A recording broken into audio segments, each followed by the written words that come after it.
All right, we're recording. Hello, Lauren. Hi. Okay, so here is your book, Mm-hmm. and here Beautiful are the rainbows. stickies. Yep, got to have Mm-hmm. variety, right? Yep. So Yep. we have so much to talk about in so little time. So just so we're both not surprised or disappointed, we're probably not going to get to it all, but we Yep. definitely won't get to it all. But maybe we'll, depending on how well things go, maybe we'll revisit the book at some point if it makes sense. But we'll play one step at a time. Great. So um, so we're fellow Hunter alums, so that's pretty Yes. cool. We could certainly talk about that at some point, but again, we probably don't have time. Another thing about you, though, is that you were an editor at Artforum for a period. Mm-hmm. Mm-hmm. And before we get into the book, I thought we would just briefly talk about the common or popular conception of Artforum, which I'm sure Mm-hmm. you have various perspectives on, having been part of the magazine. But I'll just say, for as sort of a prompt, that the sort of twofold version, or the twofold perception, or stereotype, I guess, maybe, of art form is, on one hand, you have the market side where galleries will take out quarter, half page, or full page ads, right? So Mm-hmm. there's Mm-hmm. there's the sort of the advertising side, and then there is the content side. Right. And on that side, there is a version of art forum that is quintessentially dense, opaque, etc. I guess my question is, how much has that how much did that fit the bill when you were there, and how much has that changed over the years of the magazine? Good question. When I was there, that was 100%. So very scholarly editors in chief, or general. I had three different editors, and the main editor in chief that I worked for, they were wildly different, but they were all like some of the smartest people I've ever met in my life. Um, Working closely with them made me an editor. Sort of that's how I learned. So I in the years that I was there for 12 years, and I think everything before the firing of David Velasco is, these incredible, it had an incredible run of scholarship and the density of the text, I guess you could call it. But it's like the way that that magazine could both produce incredible writing, engaged writing, very smart writing. I tended to think that we were able to work with the best writers, and then the ads, which made it happen. And that's a model that I don't see much anymore. So in other words, I don't see that balance of great writing and powerhouse advertising. It's something that someone's got to figure that out, because magazines are failing. Things are kind of, we're in a bad place in art criticism. We can talk about that, but that balance of being able to pull in the money and pay the writers, not like the writers were paid great, but like there's a pretty big staff, and we all, that's a whole other thing about the money. But like basically something about that equation made the magazine work for several decades, and I was there for maybe half of that. So You were there yeah, for a long time. 12 years. Yeah, Yeah. and like freelance writing a lot before that. So But I don't yeah. but you didn't quite get to my concern about What's the concern? read legibility Mm-hmm. in writing. So you talk about great writing, but great writing to whom? Um, to the academic colleagues, because I guess the Mm-hmm. point, maybe more bluntly, a lot of artists, and I don't know what other categories, gallerists, collectors, certainly, etc. Mm-hmm. Who amongst them is going to read a full length art form article? I guess is the question. I hope they all do. I mean, I in my time, my family in Florida who had no interest in the art world, maybe they read it because it was me, but they could certainly read it. And from like academics. So I think that art form produced a range of writing. It Okay. depended on the writer. Like my writing is not the same as Buchloh. But this is a good conversation to begin, because the book actually started at Artforum. So the first essay was written around 2016 and then published in, I think it was February 2017. It was on Fierce Pussy. And that's the beginning of the book.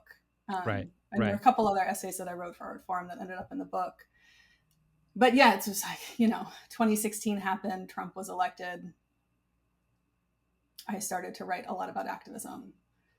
Well, yeah, you actually mentioned something that's important to Mm-hmm. this, and then we will transition to the book itself. But your book is very, and the articles that you published in the magazine that that you just said, are some of which are in the book, right, Mm-hmm. are very legible.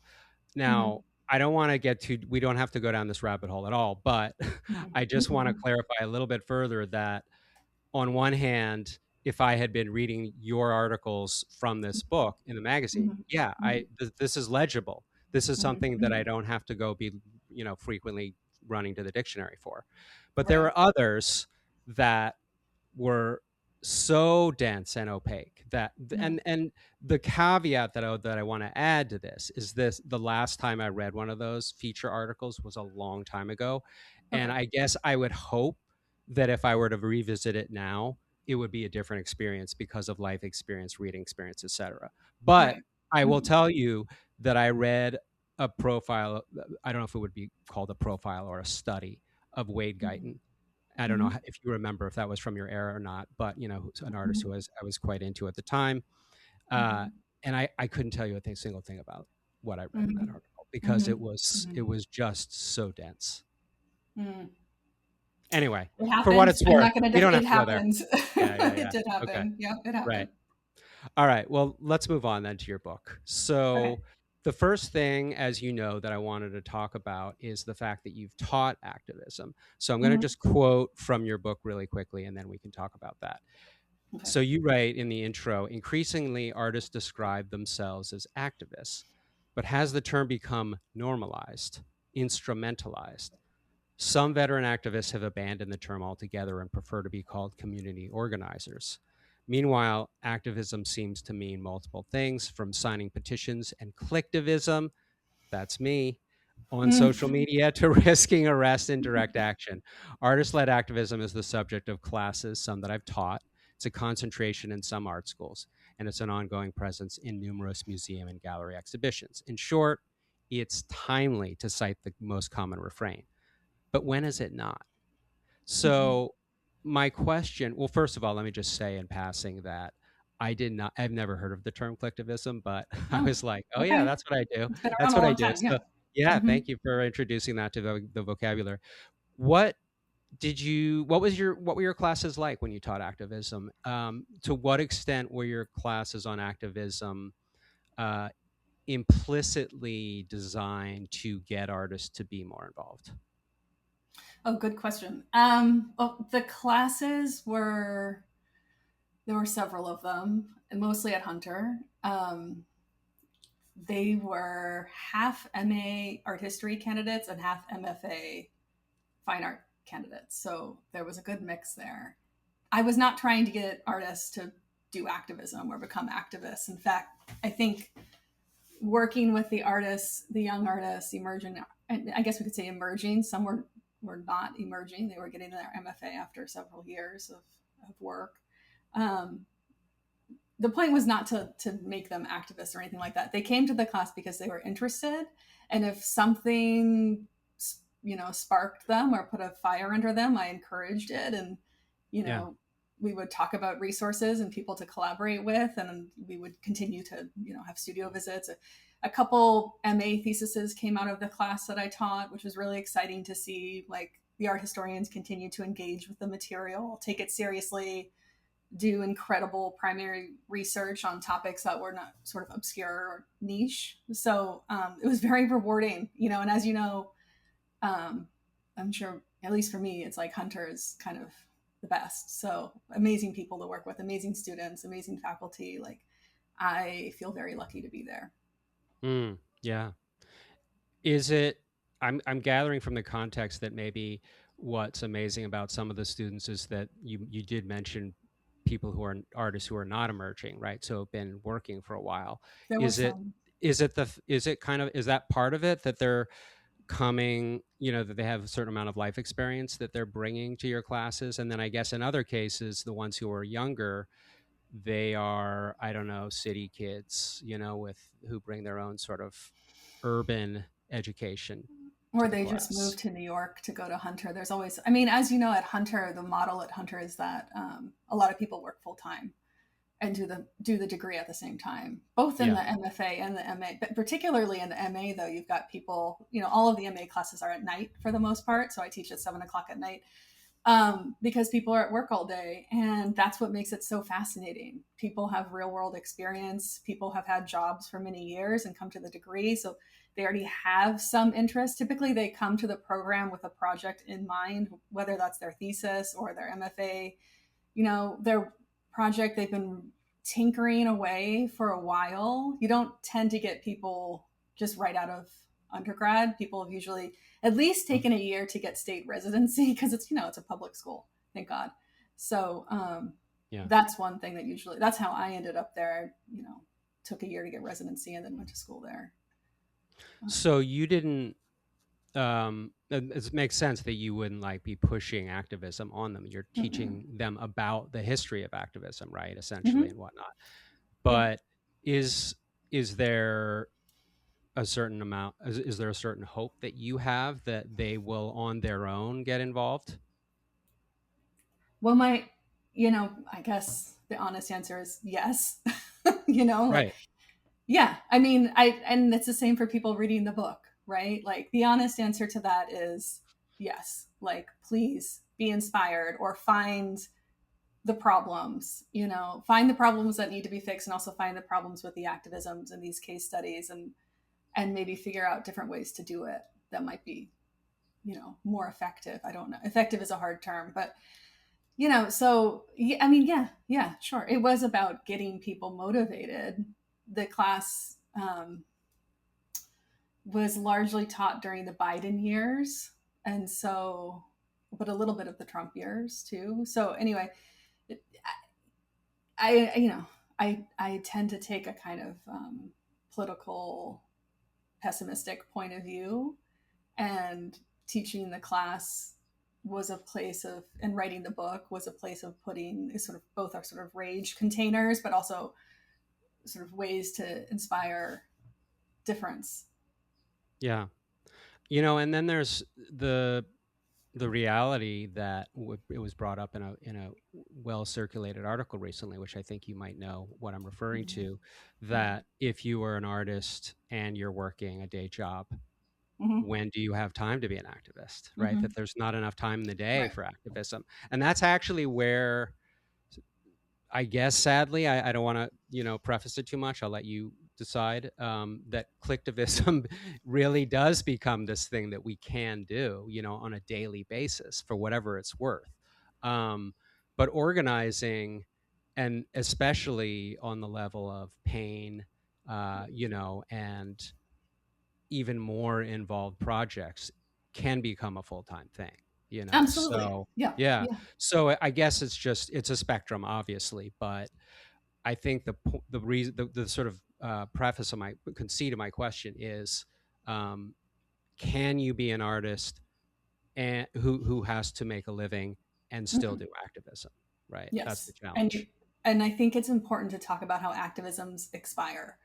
So, I have the pleasure of working with Carrie Moyer at Hunter, and we were just doing an interview for this magazine, and we were talking about a very particular period of years where she was doing activism that stemmed from ACT UP, Queer Nation, the Lesbian Avengers, and then Dyke Action Machine, which is a group that she co-founded in 1991 with Sue Schaffner. And there's a chapter in the book on Dyke Action Machine, but it also kind of expands out to those other groups. Anyway, Carrie's activism, Uh-oh.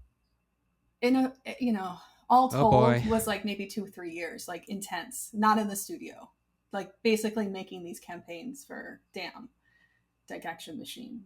And then she stopped and she went back into the studio and made abstract paintings, and continues to make abstract paintings, and was adjuncting and working at the same time in advertising agencies, and then was able to get full-time teaching jobs. And I think the activism is still there. We were talking about how it can be there in the teaching, which goes back to what we were just talking about, and working collaboratively with your colleagues. And, there are ways that collaboration changes over time.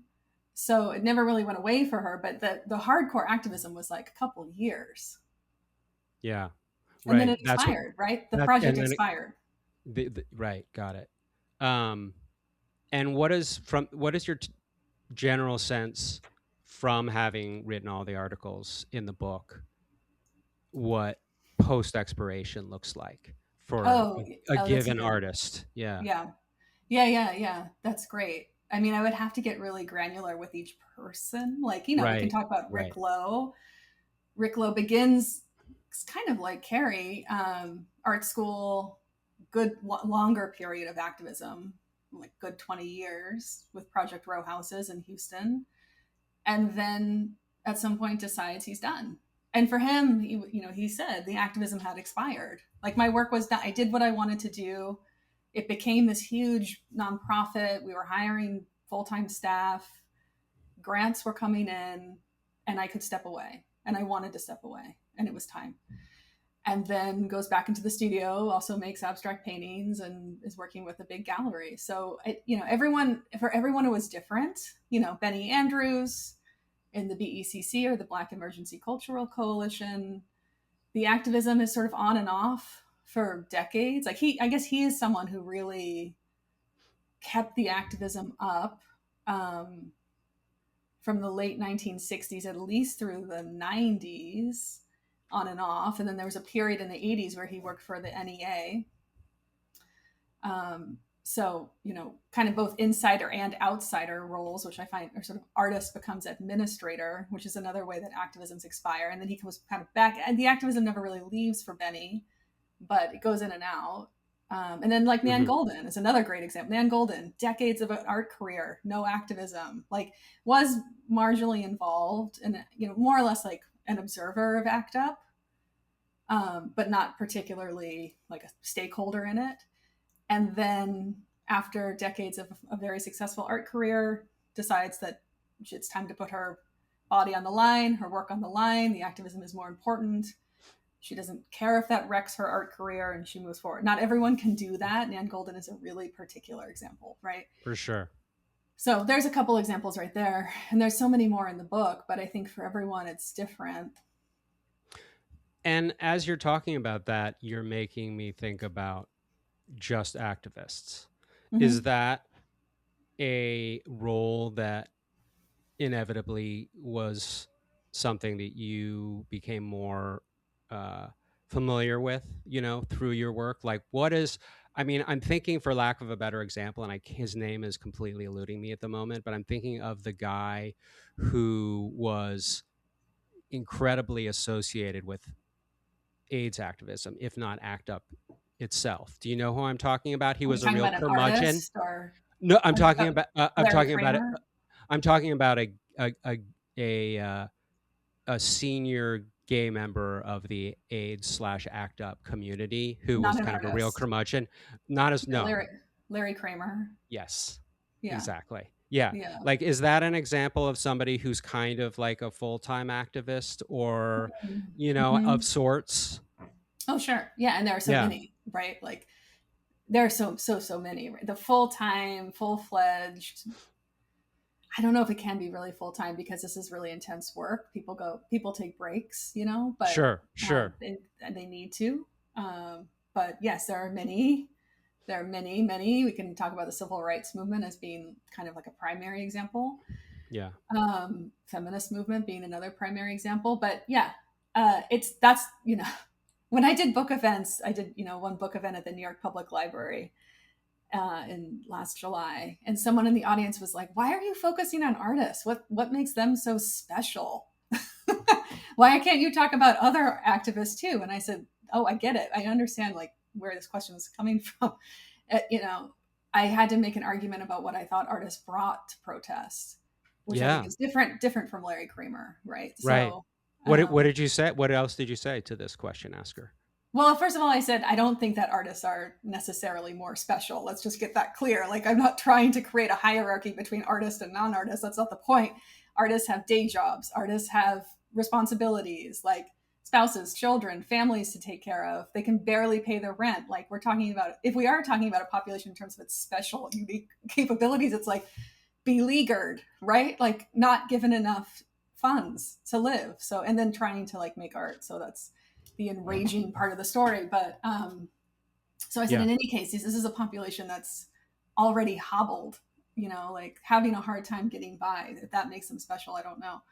But, you know, so I said what they bring is an aesthetic. They bring a sense of visual cohesiveness to a protest. So we can talk about, again, Nan Golden is like kind of a quintessential example of someone who had so carefully thought about her photographs and what they would look like in every single possible, from the lighting to the, you know, all of it, the positions, the colors, like these are highly composed, even though I think some they can look like snapshots so much. But like these Hmm. photographs are the ones that she chose to exhibit are beautiful works of art that are highly, highly considered. They're not like arbitrary. They weren't made with arbitrary decisions. Yeah. She brought that same sense of visual excellence to protest. So when she envisioned, or I should really say, when Payne envisions a protest, they're thinking about all the different angles and where they're going to put the photographers and making sure they're getting the right look on it, right? Like the right lighting, the right everything. And so when we see images of protests made by artists, they tend to be a little bit more stunning, I think. Right. And so there's examples of that throughout the book, where I'm trying to show artists just bring a whole different set of tools to activism, and that's Yeah. why it's so important. Yeah. And I'm going to segue to Project Row Houses in a Mm-hmm. second, but I'm not quite done with this question asker. Why do you think they were not an artist themselves? And if so, what got them to your talk, do you think?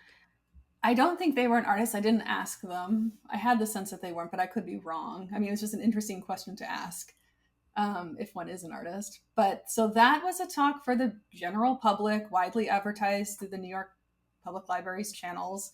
Um, Hmm. it was one of the earlier events I did, and it was sort of overwhelming how many people came. And like, you know, I was speaking with two art historians, writers, and we were just kind of bowled over by the audience there. And you know, you had what this is what I actually love about doing events is you've got people, the regulars of like the particular bookstore, of the particular library, the library folks who hang out and go to these events. And it was hot, you know, people were in the library as a cooling center, like maybe that brought people, you know. I did another event in Baltimore at this wonderful bookstore called Red Emma's, great bookstore.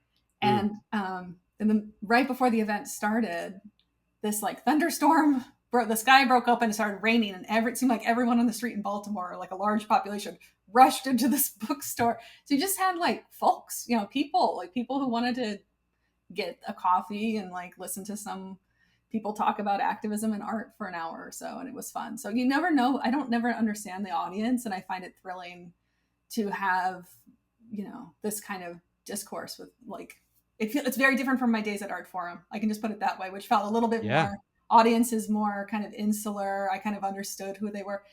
When I do public events or when I'm talking about this book, you know, the broad audiences and the people running off the street, I love. So. And that's exactly the thing about activism for Mhm. artists is that when you participate in activism, you are no longer, in most cases, a lot of exceptions in your book, but in most cases, you are with people who are dealing Mhm. with housing, with Mhm. Yeah. racism, etc. You know, and Mhm. these people are not from your grad class. You know, No, no, so um, different, right? Yeah. there are some. I mean, I've been part of the Los Angeles LA Tenants Union for a number of years, Mhm. and there are Mhm. some artists scattered in there, but most Mhm. of I'm not aware of it most of the time. You know, they're Mhm. just people doing whatever they do. So the question that this person who was apparently not an artist at your talk at the New York Public Library Mhm. really dovetails with is this question, this sort of seminal moment in the artist Rick Lowe's history. And for people who are not familiar, we can get into it a little bit, but Rick Mm-hmm. Lowe was one of the people. Sort of, he sort of was he was kind of the instigator of Project Row Houses. Is that a fair description? I think that's fair. Yeah. Yeah. Okay. So here's that seminal anecdote that from your book. So just to give a little context, when a grand jury decided not to indict this officer who had killed this I guess young black man, the community asked Lowe if they could host a press conference with his work in the background. It was a big moment for me and solidified my art activism at that time, Lowe has said. Not long after, a local high school group visited Lowe's studio, and as the artist has often recalled, something happened that, quote, just shattered him. A student noted that while his work was hitting on all the issues that are relevant to low income communities, the people in the third ward didn't exactly need a greater awareness of them. We don't need people to come back and tell us what the issues are, Lowe remembered the student saying. We already know, we see it, we live it. If you're an artist and you're creative, why can't you create some kind of solutions? Mm-hmm. So, not only is that a seminal moment in Rick Lowe's story, but to me, it's actually kind of the quintessential question Mm. for activism, particularly vis-a-vis art, you know, and um, I mean, I've often thought about activism and art as kind of being these essentially being these two separate entities that maybe overlap a little bit, but rarely do so. It's hard to make. I mean, certainly a lot of people would tell you, I'm kind of playing devil's advocate here. A lot of people will tell you that making good activist art is hard and making good artistic activism is hard, right? Because of those Mm-hmm. distinctions. So, Okay. anyway, I mean, what comes to mind for you just generally in relation to this question? How, you know, you're creative, why can't you just come up with solutions? Right. So to kind of riff off of what you were saying, I don't actually think that art does anything or changes anything, and that's why I take quite a bit of care to distinguish between political art and activist art and the artists themselves. And so the artist is the agent. The artist is the maker of the action. And if they want to make activist art, it has to be active. It has to have this element of action inside of it. It's not necessarily even the activist art that I'm after. I find that term to be kind of confusing. It's really like the artist doing something instead of passively, you know, making artwork, whether that's only in their studio that someone sees it or in a museum or a gallery, it doesn't matter to me. It's there's a sort of passivity with political art. Political art is a huge container. It could kind of mean almost anything. It's almost too big to mean anything. It's too small to mean anything. So political art is to me kind of like not the thing. Activist art is the thing, but it's really the artist being that agent of change and of motivating and in this beautiful phrasing of solutions. And so Rick Lowe became an artist who thought about solutions and enacted those solutions in his local community. And then I think, you know, I think you couldn't even trace that line all the way through to his abstract paintings, which is a little bit like maybe controversial, but I do think that there's a sort of working out of solutions that happens within his paintings as well. It's not the same. Like again, like the painting is a static. It's a political artwork that I think it's passive.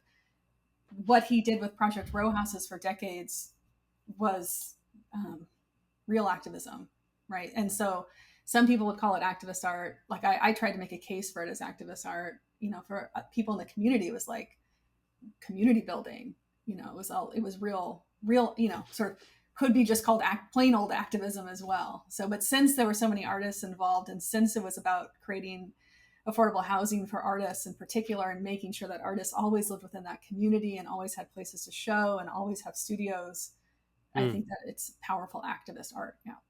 hmm What are your thoughts? You kind of mentioned this a little bit and sort of implicitly. Is what do you think about art that is trying to address something, though? I mean, obviously, it's a very case by case basis, but I guess maybe a better question for you is what about the reaction that some people in the art world or in the art community have to art that is more political or is about something that it's didactic, you know, Yeah, well, and yeah, therefore, yeah. yeah.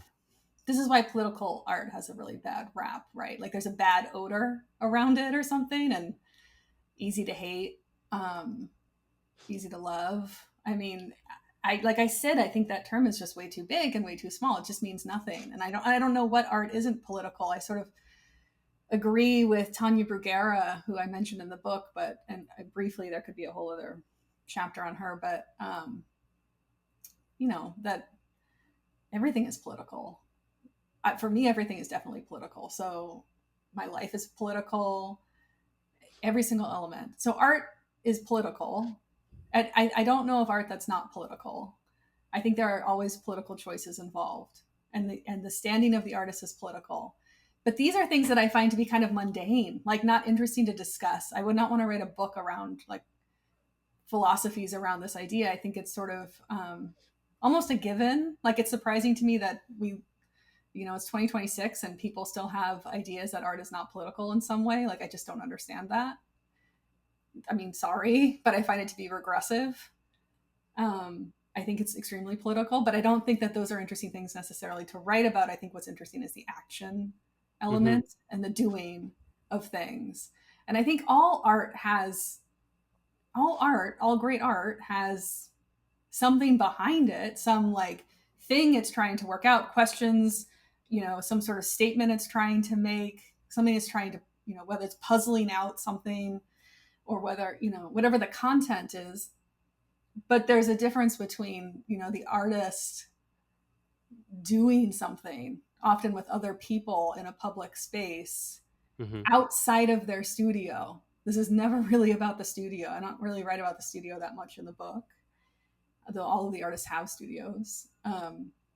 It's about something else. It's about the artist in action outside in the world, making a public address. Mm-hmm.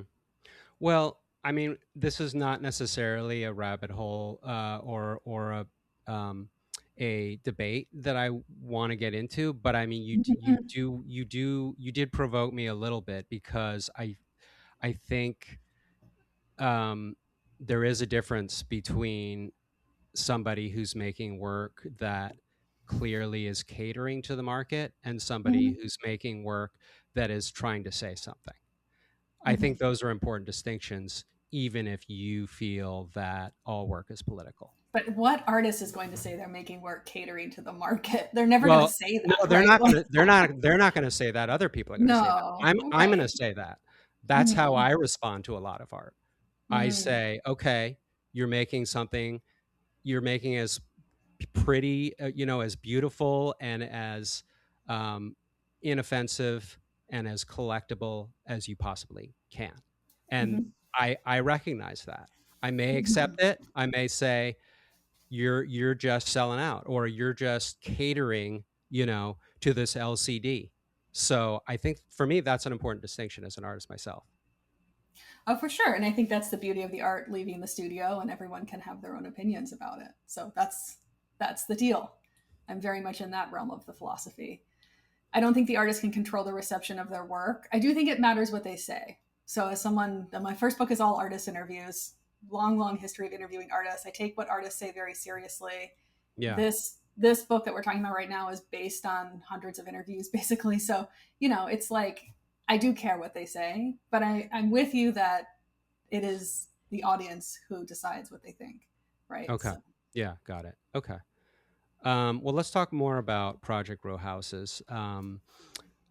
There are so many interesting moments, so many interesting aspects of the project. Mhm. Um, they were originally going to do, what was it, 11 houses, and they ended up doing 22. Is that what it was? They I ended think up so. doing a 22 house purchase because that's basically what the owner offered. And that ended up Right. being a good thing because it gave them more to work with. Right. That's right. Yep. Yeah, yeah. Um, so I'm just going to skip a little bit ahead from there. Staff from arts organizations throughout Houston, including the Menil Collection and Diverse Works, labored alongside volunteers of all ages to help the artist repair the houses. The director of the Menil allowed Mondays to be a day off for some of the museum's employees so that they could lend a hand at PRH. The corporate sponsor Chevron renovated the outside of the houses and organized a workday with over 300 employees. For months, volunteers numbering in the hundreds, fortified porches, removed trash from lots, and hung drywall. So Chevron, right? I mean, Mhm.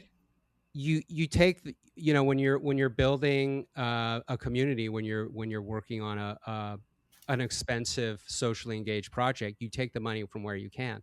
But I mean, Uh-huh. it's impossible not to see Chevron and kind of Raise an be eyebrow. raise Yeah. an eyebrow. Exactly.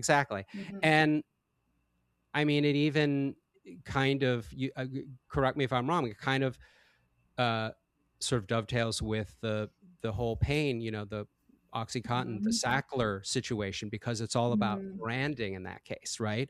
So you've Mhm. got Mhm. Chevron branding or involved in this project. Is that, I Mhm. guess the question is that is this a particular case with Project Row Houses where they had this big oil company involved in their fundraising? I mean, are these kinds of things inevitable a lot of the time in these bigger, more ambitious, socially engaged projects? Mhm. Mhm. Mhm. Yeah, and this is 1993.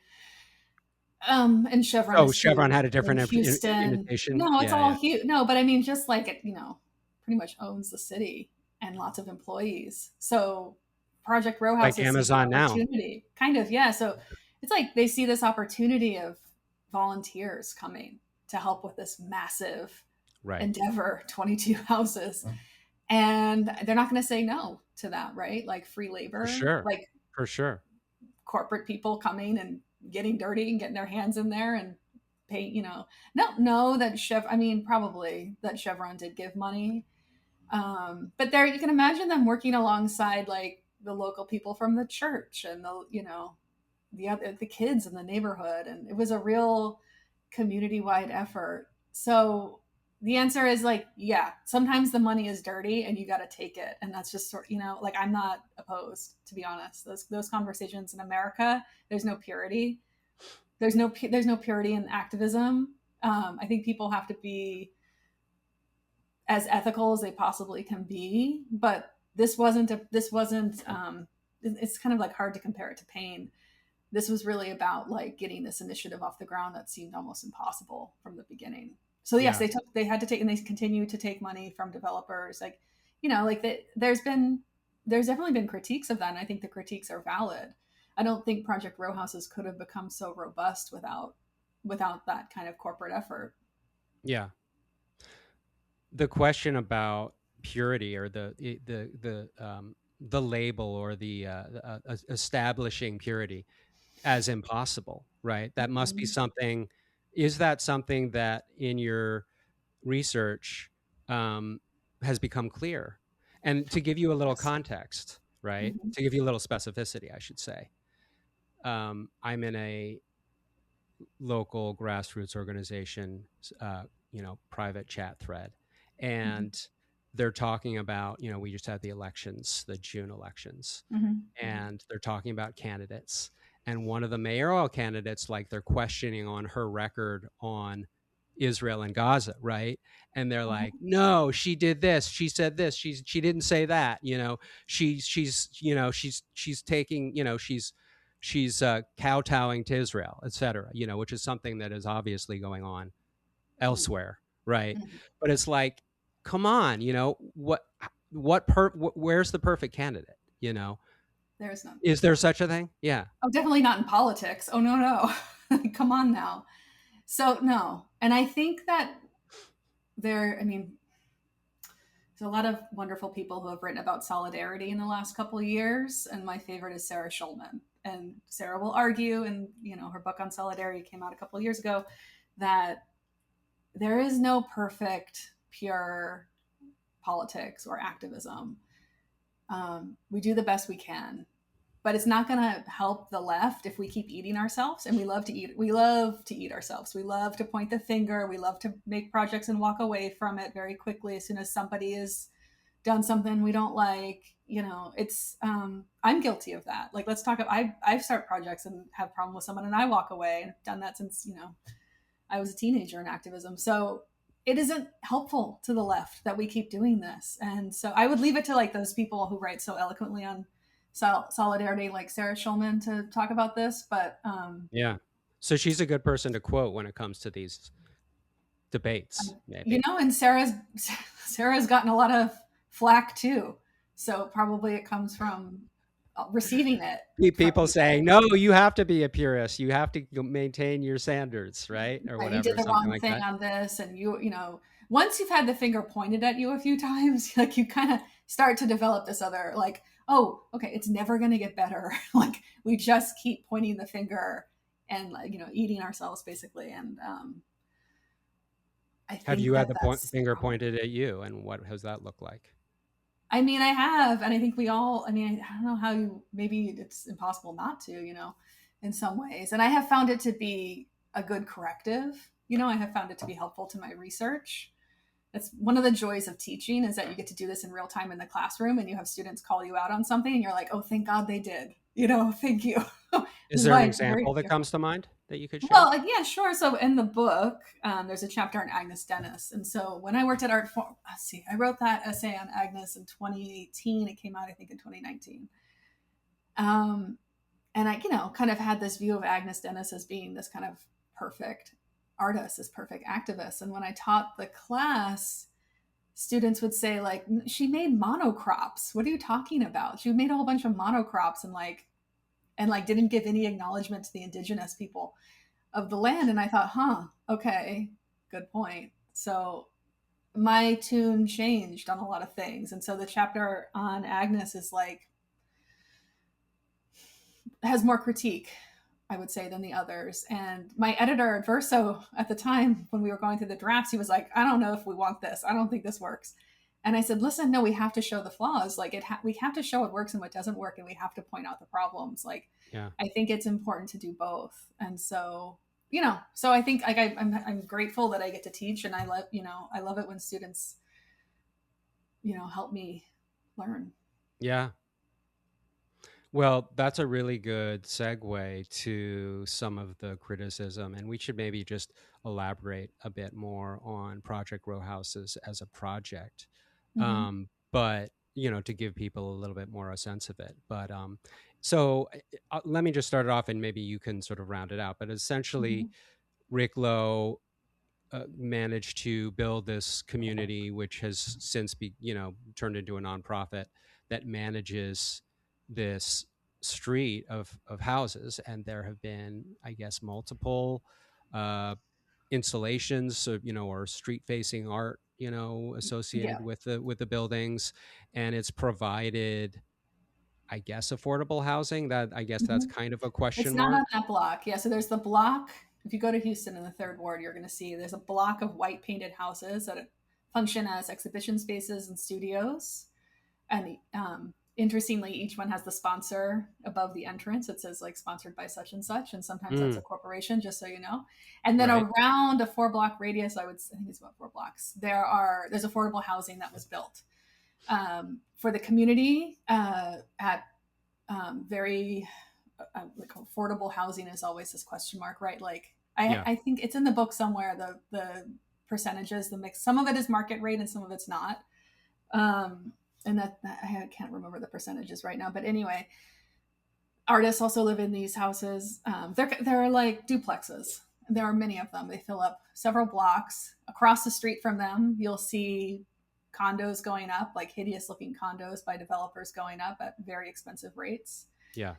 And then Project Row Houses has also been preserving particular housing across the third ward in different parts. So outside of this 4 block radius, some shotgun houses that were built in the 20s and 30s, they've been preserving those with the idea either to move them or to leave them where they are. And that's also going to be housing. So it's a whole complex. And on top of that, there's like, you know, people who went through the Project Row Houses, whether they were an artist or a resident at some point. There's people who have started, you know, there's a woman who has like a bakery. And so there's small business owners. There's a bookstore affiliated with it, really good bookstore. So, and then there's the El Dorado Ballroom, which was gifted to them, I believe. And that Hmm. is this incredible event space for concerts and a very historic landmark as well. So effectively, the Project Row Houses has sustained a certain amount of housing that Mm-hmm. locals can live in. You could say Mm-hmm. that. Mm-hmm. So, as you write, for some critics, such as the arts writer Ben Davis, who's been on this show, the Mm-hmm. RHCDC doesn't go far, and that's the nonprofit, right, established out of The, Project yeah. Project Row Houses, doesn't go far enough. Quote: "The handful of properties that the Project Row Houses maintains seems like a drop in the bucket, a feel-good footnote to the real story," he says. During the very period when the careful work of the Project Row Houses has won it worldwide praise, the issue that it was designed to address, housing conditions in Houston, has gotten worse, not better. And then you write, yet PRH did not set out to solve the housing crisis in the third ward. And as a nonprofit working in the face of governmental neglect, it can only do so much. But the story is also more complicated than that. Across the US, local homeowners often pack city council meetings to complain with NIMBY zeal about new housing developments, even affordable housing initiatives.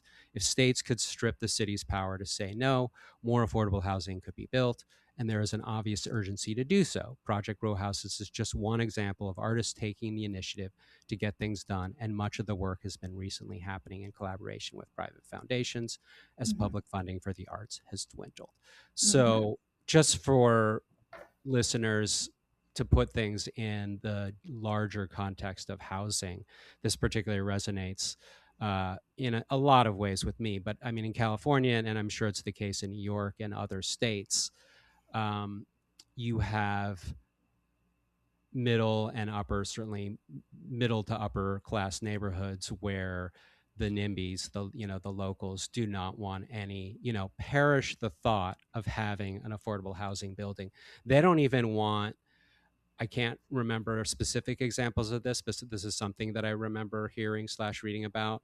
They don't even want like a house converted into multiple units. It's just like any change they are hardcore against. And the district, the council district that I am in here, uh, a lot of those types of people reelected this horrible councilwoman Mm-hmm. because Yeah. she perpetuates that kind of dynamic, and is also very pro cops and et cetera. So anyway, um all to say that Ben Davis, fair critique on one hand, but on the other hand, it's like, hey, he did something.